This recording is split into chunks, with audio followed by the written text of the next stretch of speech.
ना तलवार की धार से, ना गोलियों की बौछार से। बनना डरता है तो सिर्फ परवरदिगार से। बात 1952 की है, जब राजकुमार मुंबई की महिमा पुलिस स्टेशन में एक सब इंस्पेक्टर की नौकरी को छोड़ चुके थे। 25 साल की उम्र थी। रग्ड लुकिंग नौजवान को अब अपनी पहली हिंदी फीचर फिल्म के रिलीज होने का इंतजार था। फिल्म का नाम था रंगीली, नजम नकवी द्वारा निर्देशित फिल्म, जिसमें राजकुमार एक नए हीरो के तौर पर काम किए। लेकिन अफसोस की बात यह रही कि बॉक्स ऑफिस पर यह फिल्म कोई भी हलचल पैदा नहीं कर पाई। कि अपने घर शीशे के हों, वो दूसरों पर पत्थर नहीं फेंका करते। महीन सी मूछें, पथरीली आंखें, एक एक्सप्रेशनलेस चेहरे और शानदार डायलॉग डिलीवरी के साथ साथ राजकुमार को याद किया जाता है। के जानता नहीं कि राणा की शतरंज का घोड़ा अड़ाई घर नहीं चलता, सीधे राजा को मारता है। उनकी सनकी और घमंडी तेवर के कारण क्या आप जानते हैं कि जॉनी के रूप में मशहूर हुए इस एक्टर पर मर्डर का इल्जाम भी लग चुका है। डीके, राणा की मौत इतनी छोटी नहीं जो तुम्हारी मुट्ठी में। और तो और राजेश खन्ना से लेकर राज कपूर तक और अमिताभ बच्चन से लेकर प्रकाश मेहरा तक किसी को भी ये अपने सामने कुछ भी नहीं समझते थे और मौका मिलते ही सबकी बेइज्जती कर डालते थे। लेकिन राजकुमार के करियर का जो सबसे मजेदार किस्सा जुड़ा है वो है फिल्म जंजीर से। जी हाँ, हम उसी जंजीर फिल्म की बात कर रहे हैं जिसे राजकुमार ने साइन करने से मना कर दिया था, जिसके बाद वो फिल्म पहुंची थी महानायक अमिताभ बच्चन के पास। लेकिन क्या आप जानते हैं जंजीर को ना करने के पीछे आखिर इस अक्कड़ अभिनेता ने क्या कारण दिया था? कारण जानकर आप खुद हैरान रह जाएंगे। घर के दालान में चंदन का झाड़ होगा, वहाँ तो सांपों का आना जाना लगा ही। दोस्तों, आज की इस वीडियो में हम आपको सुनाएंगे फिल्म एक्टर राजकुमार की जिंदगी और उनकी करियर से जुड़े कुछ मजेदार किस्से। तो चलिए जानते हैं इस इंटरेस्टिंग हीरो और उनसे जुड़े विवादों के बारे में। कल सुबह वहां जाकर नौकरी शुरू कर देना। और राणा साहब, इंटरव्यू? हमारे फोन के बाद इंटरव्यू नहीं होता, लेटर ऑफ अपॉइंटमेंट सीधा मिलता है। अपनी पहली फिल्म में रंगीली फ्लॉप होने के बाद राजकुमार अफसर, घमंड और लाखों में एक जैसी फिल्मों में नजर आए। लेकिन उन्हें पहली बार पहचान मिली सोहराब मोदी की नो शेरवानी आदिल नामक फिल्म से। है सदा लाख में हजारों में। 1957 में उन्होंने मदर इंडिया में नरगिस के पति के रूप में अपनी छोटी सी भूमिका से लोगों का दिल खूब जीत लिया था। उन्होंने उजाला में शम्मी कपूर के साथ भी काम किया। यारो सूरत हमारी पे मत जाओ, यहाँ भी दिल है।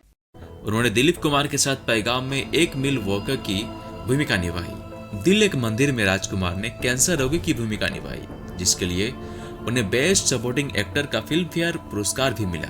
उन्हें 1965 में यश चोपड़ा के पारिवारिक नाटक वक्त में सुनील दत्त, शशि कपूर और बलराज साहनी के साथ में कास्ट किया गया था। ये फिल्म बॉक्स ऑफिस पर सुपर हिट रही। ये लोग तरसते हैं, मुझे अपनी छोटी सी जिंदगी में सब मिल चुकी हैं, दौलत, इज्जत और उनकी उल्लेखनीय फिल्मों में हमराज, हीर रांझा, मर्यादा और लाल पत्थर शामिल हैं। 1972 में पकीजा के बाद वो घर घर में प्रसिद्ध हो गए। पकीजा में उन्होंने एक ऐसी रईसजादे की भूमिका निभाई थी जिसे ट्रेन में एक खूबसूरत लड़की के पैरों को देखकर उसे मोहब्बत हो जाती है।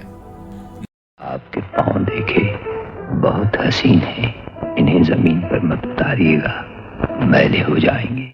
1970 के दशक के अंत में और 1980 के दशक की शुरुआत में उन्होंने कई फिल्म की जिनमें से लगातार फ्लॉप रहीं।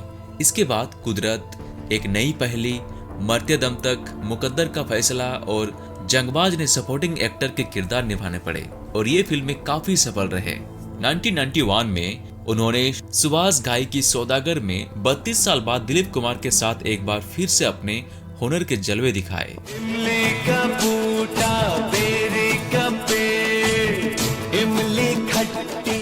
उनकी आखिरी हिट फिल्म 1992 की फिल्म तिरंगा थी, जबकि उनकी आखिरी फिल्म 1995 की गॉड एंड गन थी। लेकिन फिल्मों से दौलत और शोहरत कमाने वाले राजकुमार आखिर एक्टर कैसे बने, चलिए जानते हैं इसके पीछे की कहानी, क्योंकि ये कहानी भी बड़ी अजीब है और एक मर्डर से जुड़ी हुई है। हम तुम्हें मारेंगे और जरूर मारेंगे, लेकिन वो बंदूक भी हमारी होगी, गोली भी हमारी होगी और वक्त भी हमारा होगा। राजकुमार का असली नाम कुलभूषण पंडित था। उनका जन्म बलूचिस्तान यानी कि तब के पाकिस्तान में 8 अक्टूबर 1926 को एक कश्मीरी पंडित के परिवार में हुआ था। 1940 के अंतिम में वे बॉम्बे चले आए, जहां वे माहिम पुलिस स्टेशन में सब इंस्पेक्टर बन गए। कहते हैं कि पुलिस के स्टेबल करियर को छोड़ हिंदी फिल्म उद्योग की चकाचौंध भरी दुनिया में आने का राजकुमार का कोई भी प्लान नहीं था। एक हत्या के मामले में कथित तौर पर शामिल होने के कारण उन्हें पुलिस की नौकरी छोड़नी पड़ी। इसके बाद उन्होंने अभिनय की ओर रुख किया और हिंदी फिल्म उद्योग में ऑडिशन देना शुरू किया। उन्होंने जेनिफर नाम की एक एयर होस्टेस से शादी की, जो एक एंग्लो इंडियन थी। जेनिफर और राजकुमार की मुलाकात एक फ्लाइट में हुई थी। शादी के बाद जेनिफर ने हिंदू रीति रिवाज के अनुसार अपना नाम गायत्री कुमार रख लिया। राजकुमार और जेनिफर के 3 बच्चे हुए। उनकी एक खास बात यह थी कि जहां ज्यादातर हिंदी फिल्म एक्टर अपने दर्जनों अफेयर्स और ब्रेकअप के लिए सुर्खियों में छाए रहते हैं, वही राजकुमार की यही स्पेशल बात रही थी कि उनकी पूरी करियर में इस तरह का कोई भी विवाद या अफेयर सामने नहीं आया। राजकुमार को आज भी यदि सबसे ज्यादा याद किया जाता है तो वो उनके दमदार आवाज और उनके खास अंदाज में किए गए डायलॉग डिलीवरी के कारण। कई लोगों के लिए राजकुमार अत्रुटिहीन संवाद, अदायगी और स्टाइलिश स्टेटमेंट पर्यायवाची बन चुके थे। उन्हें सफेद जूते और एक जुमला जाने के लिए जाना जाने लगा था।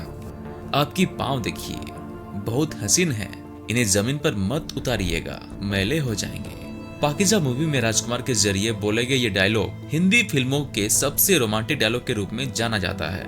यहाँ तक कि मीना कुमारी के साथ उनकी ऑन स्क्रीन जोड़ी को कई लोग आज भी हिंदी फिल्म उद्योग की सबसे यादगार रोमांटिक जोड़ी मानते हैं। फिल्मी परिवार से ना होने के बावजूद उन्होंने हमेशा अपने नियमों के अनुसार और अपनी शर्तों पर काम किया। पुलिस फोर्स के अपने अनुभव के कारण वो एक बेहतर डिसिप्लिन एक्टर के रूप में जाने जाते थे।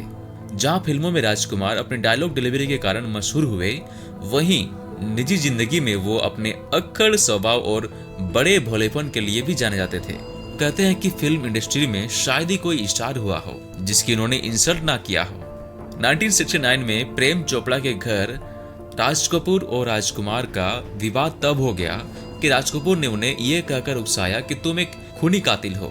राज कपूर ने उन्हें ऐसा इसलिए कहा क्योंकि राजकुमार ने उन्हें फिल्म मेरा नाम जोकर में काम करने से मना कर दिया। राजकुमार ने अपने जवाब में कहा, मैं हत्यारा हो सकता हूँ, लेकिन मैं आपके पास काम मांगने नहीं आया, ये तुम ही हो जो मेरे पास आए थे। 1987 में राजकुमार निर्देशक मेहुल कुमार के साथ फिल्म मरते दम तक की शूटिंग कर रहे थे। फिल्म का आखिरी शॉट राज की शव यात्रा का था। राज ने जोर देकर कहा कि मेहुल उनकी शरीर पर एक माला डाल दे। मेहुल ने उनके कहे अनुसार उनके शव पर माला डाले। राज साहब ने मजाक में कहा, जानी अभी पहनाओ और जब जाएंगे तब तुम्हें पता भी नहीं चलेगा। पैकअप के बाद राजकुमार ने मेहुल से कहा था, जानी ये फिल्म वाले शमशान यात्रा को तमाशा बना देते हैं। लोग सफेद कपड़े पहनकर आएंगे, फिर प्रेस भी आएगा। मेरा अंतिम संस्कार मेरे परिवार के लिए है, इसलिए इसमें मेरे परिवार के अलावा कोई शामिल नहीं होगा।